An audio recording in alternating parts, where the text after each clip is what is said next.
The morning sun painted golden streaks across Cedar Park as Mr. James Wilson settled onto his favorite bench, the same spot he claimed every morning for the past 15 years.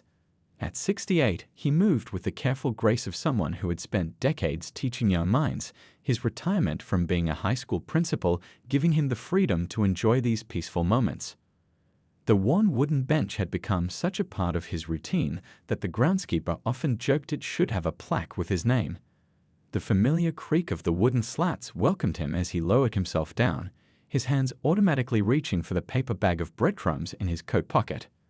The morning air carried the fresh scent of newly cut grass and blooming spring flowers. A small group of pigeons already waited nearby, recognizing their old friend. Mr. Wilson smiled, remembering how his late wife used to tease him about having breakfast meetings with his feathered companions. He scattered the first handful of crumbs, watching as the birds hopped forward with their peculiar bobbing walk. "Good morning, everyone," he said softly, his voice carrying the warmth of a grandfather telling stories to his grandchildren.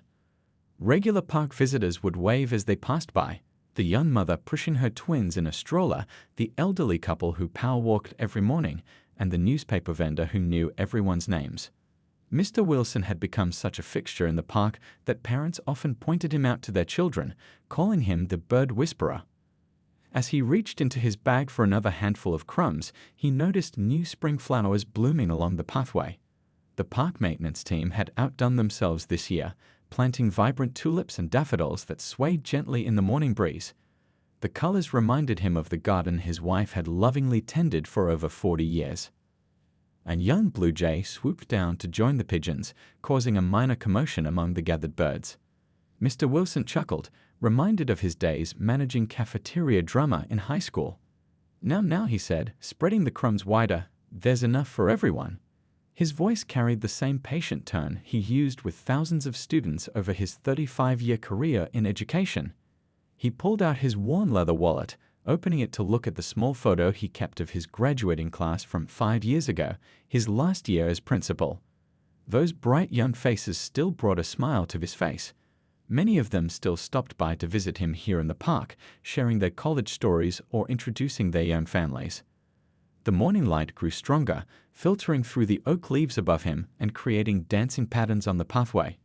Mr. Wilson closed his eyes for a moment, feeling the warmth on his face. These peaceful moments meant everything to him now, especially after losing his wife 2 years ago. The park had become his sanctuary, a place where memories lived in every corner and hope bloomed with each new sunrise. A light breeze rustled through the trees, carrying the distant sounds of the city waking up. More regular morning visitors began appearing on the paths, joggers with their earbuds, dog walkers chatting quietly, and early morning photographers capturing the golden hour light. Each person who passed gave a friendly nod or wave to Mr. Wilson, acknowledging the familiar presence that had become part of their own morning routines. He reached the bottom of his paper bag just as a new flock of sparrows joined the gathering. Looking at his watch, a retirement gift from his fellow teachers, he noticed it was almost time for his morning coffee at the small cafe across from the park. The young barista there always had his order ready, one medium coffee with a touch of cream, no sugar, just the way he liked it. As Mr. Wilson carefully folded the empty paper bag to dispose of it properly, he reflected on how these simple morning rituals had helped him find purpose after retirement. The park had become more than just a place to feed birds. It was where he continued to be part of a community, where every morning brought new stories and familiar faces together in the quiet dawn of another day. The peaceful morning shattered when heavy footsteps approached Mr. Wilson's bench. Officer Michael Davies, barely 6 months out of the police academy, walked with the kind of authority that came from inexperience rather than wisdom. His polished badge caught the morning sun as he adjusted his belt, making sure his hand rested near his equipment, a gesture that hadn't gone unnoticed by the elderly man on the bench. "Sir, I'm going to need to see some identification," Officer Davies announced, his voice carrying the sharp edge of someone trying too hard to sound official. He positioned himself directly in front of Mr. Wilson, casting a shadow over the scattered breadcrumbs and sending the birds scattering in all directions. Mr. Wilson's heart skipped a beat, but decades of experience as a high school principal had taught him how to maintain composure in tense situations. He looked up at the young officer, noting how the man couldn't be much older than some of his former students. "Good morning, officer," he responded calmly, his hands remaining visible and steady. "May I ask what seems to be the problem?" "We've had reports of suspicious activity in this area," Officer Davies replied, his eyes scanning the empty paper bag and Mr. Wilson's worn leather briefcase. The morning joggers and dog walkers who usually greeted Mr. Wilson had slowed their pace, watching the scene unfold with concerned expressions. Mr. Wilson felt a familiar weight settle in his stomach, the same feeling he'd experienced countless times over his 68 years. "I've been coming to this park every morning for 15 years, officer," he explained, his voice carrying the patient tone he used with countless troubled students. "I'm just feeding the birds and enjoying the morning air."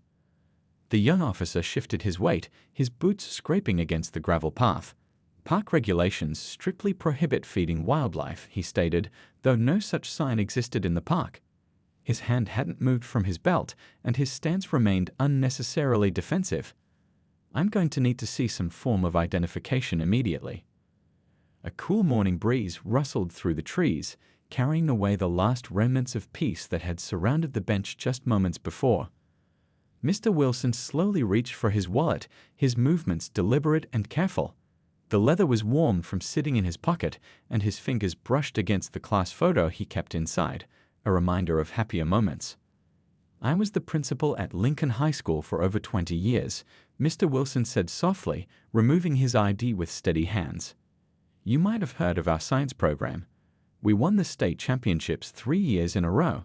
He tried to establish a human connection, just as he had done countless times with aggressive students in his office.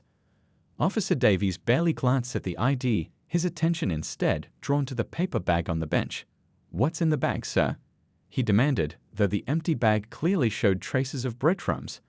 The morning sun had risen higher now, and more park visitors had gathered at a distance, their morning routines interrupted by the escalating situation. "It's just breadcrumbs, officer," Mr. Wilson replied, maintaining his dignity despite the growing knot in his chest. "Would you like to see?" He carefully picked up the bag, holding it open for inspection. A few remaining crumbs sprinkled onto his pressed trousers. The officer's radio crackled, breaking the tense silence. Instead of diffusing the situation, Officer Davies seemed to grow more agitated. "Stand up, sir," he ordered, his voice rising. "How long have you been conducting these activities in the park?" The question hung in the air, heavy with implications. Mr. Wilson's hands trembled slightly as he gripped his cane, not from fear, but from the deep wariness of facing such situations throughout his life. The same bench where he had shared countless morning conversations with passers-by now felt like an interrogation chair. Regular park visitors who knew Mr. Wilson had stopped their morning routines entirely, watching with a mix of concern and disbelief. The newspaper vendor across the path had set down his stack of papers, his face creased with worry for the man who bought his paper every Sunday. Even the birds seemed to sense the tension, keeping their distance from the scene that unfolded in their usual breakfast spot. Behind the tense scene unfolding at the park bench, Mrs. Chen was just rounding the corner on her usual morning jog. A respected civil rights attorney with 20 years of experience, she had developed an instinct for recognizing trouble. The sight before her made her slow her pace, her running shoes silent against the paved path. The morning sun cast long shadows across the grass as she observed the officer's aggressive stance toward the elderly man she'd seen countless times during her morning runs. Her breath caught in her throat as she watched the scene unfold, but years of courtroom experience had taught her the value of careful observation before taking action. Keeping her movements subtle, Mrs. Chen pulled her phone from her running armband. Her fingers moved quickly across the screen, starting the video recording without drawing attention. The morning dew still clung to the grass around her shoes as she positioned herself to capture the entire interaction clearly. Through her phone screen, she could see every detail more clearly now: the officer's hand refusing to move from his belt, the elderly man's dignified posture despite his obvious distress, and the growing crowd of concerned onlookers. The morning birds had gone quiet, as if they too were watching the scene with apprehension. Mrs. Chen's mind raced through various legal precedents as she documented the interaction. She'd handled dozens of similar cases throughout her career, but something about this situation, Perhaps the gentle way the elderly man had always smiled and waved to her during her morning runs made her heart beat faster with concern. The cool morning air carried snippets of conversation to where she stood. "Sir, I've asked you multiple times about your purpose here." The officer's voice rang out, unnecessarily loud for the quiet morning. Mrs. Chen noticed how he positioned himself to tower over the seated man, a clear intimidation tactic she'd seen too many times in her career. She checked her phone screen to ensure she was capturing every detail. The officer's badge number clearly visible in the morning light, the timestamp in the corner of the video, the way the elderly man kept his hands visible and his voice steady despite the officer's increasingly aggressive tone. Years of presenting evidence in court had taught her the importance of documenting every detail. Regular park visitors had formed small clusters nearby, their morning routines forgotten as they watched with growing concern. Mrs. Chen recognized many of them. The coffee shop owner who was always sweeping his storefront, the young mother who walked her children to school, the retired crossing guard who now spent his mornings reading on a nearby bench. All of them knew the elderly man as a peaceful, friendly presence in their community. The morning traffic hummed in the distance as Mrs. Chen continued recording, her legal mind already preparing the documentation she would need. She noted how the officer repeatedly cut off the elderly man's attempts to explain himself, how he kept glancing at the empty bread bag as if it were evidence of some grave offense. Through her phone screen, she watched as the elderly man tried to reach for his cane, only to have the officer sharply order him to keep his hands visible. Mrs. Chen's jaw tightened. She'd seen this scenario play out too many times before, but never with someone who had become such a familiar part of her morning routine, someone whose gentle presence had added warmth to countless dawns. The growing crowd of onlookers provided additional witnesses, their concerned faces visible in her recording. Some had their own phones out now, but Mrs. Chen knew her position offered the clearest view of the interaction. Her years of experience had taught her the importance of having irrefutable evidence, especially in situations where power was being misused. With steady hands, she continued documenting every moment, every word exchanged. The morning sun had risen higher now, eliminating shadows that might have obscured any detail of the interaction. She knew that soon she would need to step forward, but for now, she was gathering the evidence that would ensure this incident couldn't be dismissed or explained away. The situation at the park bench grew more tense with each passing moment. Mr. Wilson's hands trembled slightly as he tried once again to show his identification, the morning sun catching the gold lettering of Lincoln High School principal on his retired faculty ID card. "Officer, I can explain everything if you'll just give me a moment," he said, his voice carrying decades of experience in staying calm during difficult situations. Officer Davies shifted his stance, moving even closer to the bench. His shadow now completely blocked out the morning light that had been warming Mr. Wilson's face just minutes earlier. "Sir, I've already told you that feeding wildlife is against park regulations," he insisted, though no such sign was posted anywhere in the park. His voice had taken on an edge that made nearby dog walkers pause their conversations. The small group of pigeons that had scattered earlier now watched from a safe distance, as if sensing the shift in atmosphere around their regular morning friend. The paper bag with remaining breadcrumbs lay crumpled on the bench, looking impossibly harmless in contrast to the officer's aggressive stance. "I've been coming here every morning for 15 years, Mr. Wilson explained again, his dignity intact despite the growing fear in his chest. He gripped his cane tighter, its familiar wooden handle providing some comfort. "Ask anyone here, the newspaper vendor, the coffee shop owner, even the park maintenance staff. They all know me." The officer's radio crackled again, making him jump slightly. Instead of calming the situation, this seemed to agitate him further. "Stand up slowly," he commanded, his hands still hovering near his belt. "Keep your hands where I can see them." Mr. Wilson's legs felt heavy as he carefully began to rise from his bench, leaning on his cane for support. His pressed trousers and neat sweater, the same kind he'd worn during his teaching days, were dusted with breadcrumbs.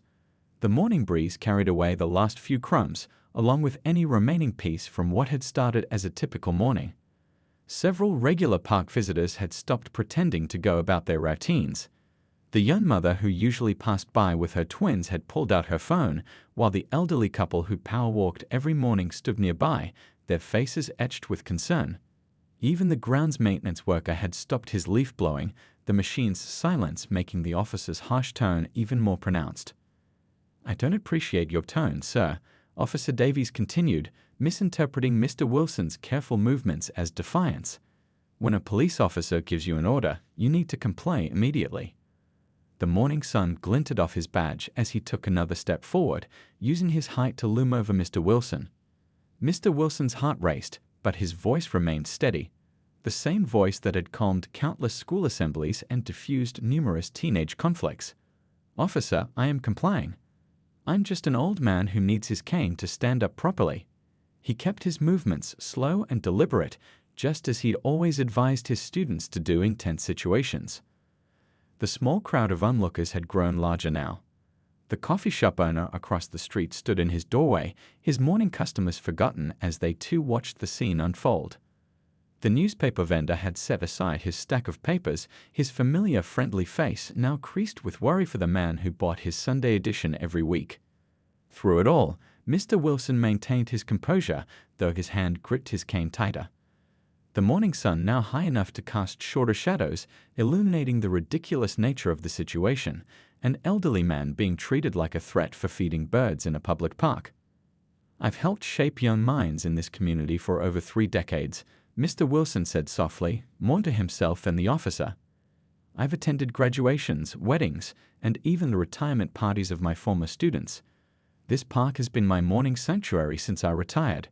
His words carried the weight of a life dedicated to public service, making the officer's aggressive stance seem even more out of place. Mrs. Chen had seen enough. Taking a deep breath, she stepped forward from her observation point, her running shoes making soft sounds against the morning damp path. "Excuse me, officer," she called out, her voice clear and professional. "I'm a civil rights attorney, and I've been recording this entire interaction." The morning light caught the screen of her phone as she held it steady, still recording. The officer's head snapped toward her voice, his stance shifting slightly as he registered her presence. The small crowd of onlookers seemed to collectively hold their breath, the park going quiet except for the distant sound of early traffic. "I've been watching for the past several minutes," Mrs. Chen continued, her tone carrying the weight of 20 years of courtroom experience. She moved with deliberate steps, positioning herself where both she and her phone could clearly capture the officer's badge number. "I'd like to point out that there are no posted regulations against feeding birds in this park." Mr. Wilson remained standing, his cane steady beneath his hand, as Mrs. Chen approached. The morning sun now highlighted the absurdity of the situation, an elderly man in a neat sweater, surrounded by scattered breadcrumbs, being treated like a threat to public safety. "Ma'am, this is a police matter," Officer Davies said, his voice losing some of its earlier aggression. "I'm going to have to ask you to step back." His hand had finally moved away from his belt, though his posture remained tense. Mrs. Chen smiled professionally, the kind of smile that had preceded many successful court arguments. "Actually, Officer Davies," she said, glancing at his nameplate, "this became a civil rights matter the moment you began harassing a citizen without probable cause." She adjusted her phone's angle slightly, ensuring the timestamp remained visible. The gathered crowd had grown silent, watching the scene unfold. The coffee shop owner had stepped fully out of his store now, coffee pot still in hand.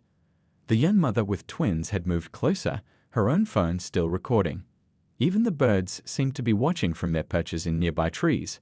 "As I'm sure you're aware," Mrs. Chen continued, her voice carrying clearly in the morning air, "citizens have the right to enjoy public spaces without unwarranted interference. Mr. Wilson here has been a beloved member of this community for decades." She gestured toward the crowd of nodding onlookers, her running jacket catching the sunlight. Officer Davies shifted uncomfortably, suddenly aware of the numerous phones recording the incident. The morning had grown warmer, and a bead of sweat rolled down his temple. "I was responding to reports of suspicious activity," he said, but his voice had lost its authoritative edge. "And what exactly was suspicious about an elderly gentleman feeding birds?" Mrs. Chen asked, though her tone made it clear she wasn't expecting an answer. "I've already sent this video to my law firm and to the police department's internal affairs division. I'd be happy to provide you with my card." Mr. Wilson stood a little straighter now, though his hand still gripped his cane tightly. The morning breeze rustled through the trees, carrying away some of the tension that had built up over the past several minutes. A few brave pigeons had returned to the area, pecking at the scattered breadcrumbs near the bench. In my experience, Mrs. Chen continued, reaching into her running jacket's pocket for a business card. The best way to handle this situation would be to acknowledge the misunderstanding and allow Mr. Wilson to return to his peaceful morning routine. Her words were firm but offered the officer a graceful way to step back. The growing crowd of park regulars had begun to murmur supportively. The newspaper vendor called out, "Mr. Wilson's been brightening our mornings for years." Others joined in with similar comments, their voices creating a gentle chorus of community support. Mrs. Chen maintained her professional demeanor, though her eyes showed compassion as she glanced at Mr. Wilson. The morning sun now fully illuminated the park, as if nature itself was shining a light on the truth of the situation. "Officer," she said, "I believe we all want the same thing. A peaceful, safe community where everyone can enjoy their mornings without fear or harassment." The park incident wasn't just another day in the city, it was about to become a turning point. When the video started spreading like wildfire across social media, phones were buzzing with messages, and people couldn't stop talking about what happened to Harold. At first, the police department tried to brush things under the rug. But this time was different. The community wasn't going to stay quiet. Local community leaders, students, and everyday citizens started showing up at city council meetings. They brought printed screenshots, shared the video, and demanded answers. Harold found himself at the center of something much bigger than he'd ever expected. His phone wouldn't stop ringing. Local news channels wanted interviews, civil rights organizations reached out, and people he'd never met were sending messages of support. The soft-spoken retired teacher who loved reading in the park was now becoming a symbol of resistance. Local attorneys approached Harold, offering to help him file a comprehensive complaint. They saw this wasn't just about one incident, it was about years of unchecked behavior that had gone unnoticed. Harold was hesitant at first. He'd spent his entire life avoiding confrontation, preferring to solve problems through education and understanding. But something had changed that day in the park. "I've taught history for over 40 years, Harold would later tell a packed community meeting. "I've always told my students that silence is the biggest friend of injustice. Today, I can't be silent anymore." The police department's initial response was defensive. They released a statement claiming the officer was following standard procedure, but the video told a different story. Every view, every share exposed the stark difference between their words and the reality captured on camera. Local activists organized peaceful protests. They stood outside the police station with signs, held community meetings in churches and community centers, and kept the conversation alive. It wasn't about attacking the entire police force, it was about creating real, meaningful change. Social media became a powerful tool. The teenage girl who first recorded the incident became an unexpected hero. Her quick thinking and courage to record had sparked a movement. Her livestream had over 1 million views, with people from across the country commenting and sharing their own experiences. Community leaders started pushing for comprehensive police reform. They demanded better training, independent oversight, and a complete review of past incidents.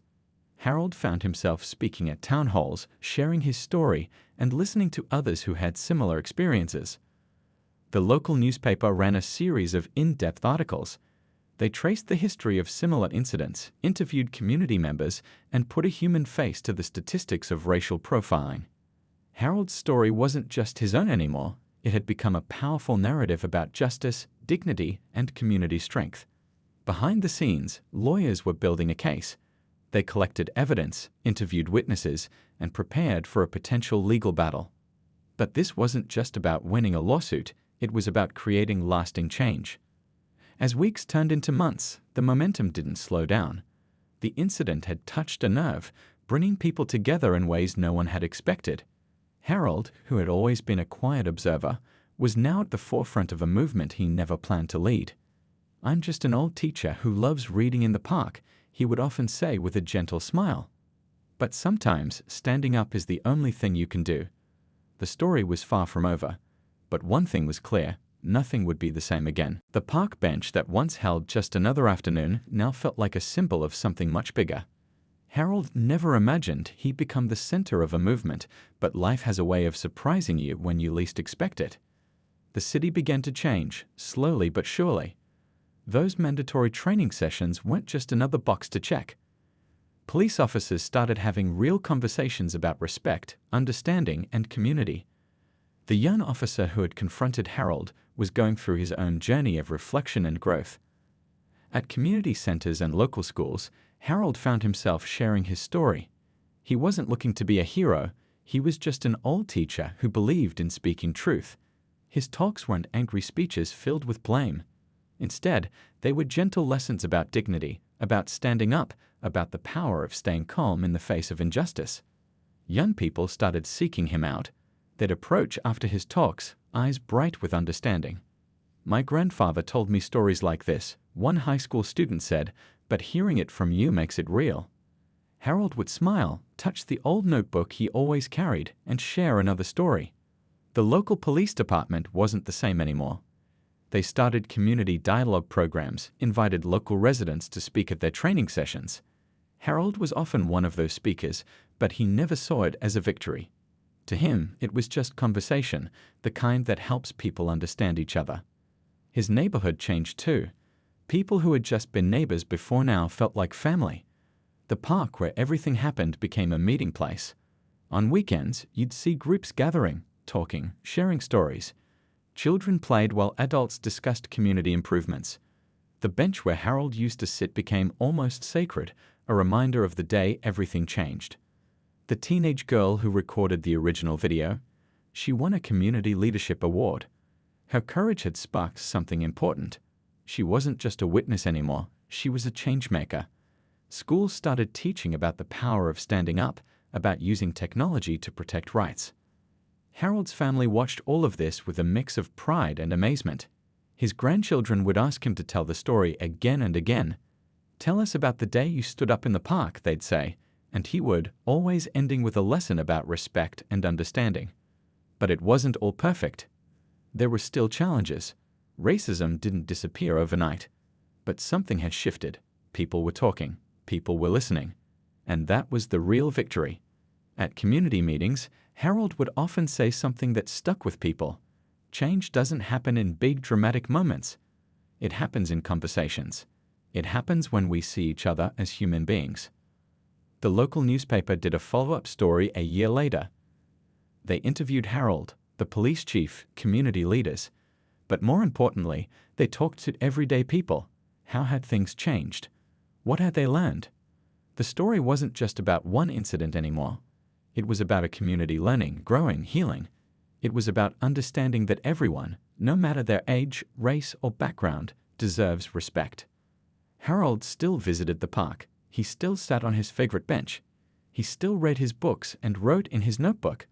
But now, when people passed by, they'd smile. They'd nod. Some would stop and chat. The park bench had become more than just a place to sit. It was a symbol of hope. A reminder that one moment of courage can change everything. Epilogue. Some stories end. Some stories continue. This was a story of continuous transformation, of a community learning to see each other, to listen, to understand. And it all started with an old teacher, a park bench, and the simple act of standing up with dignity.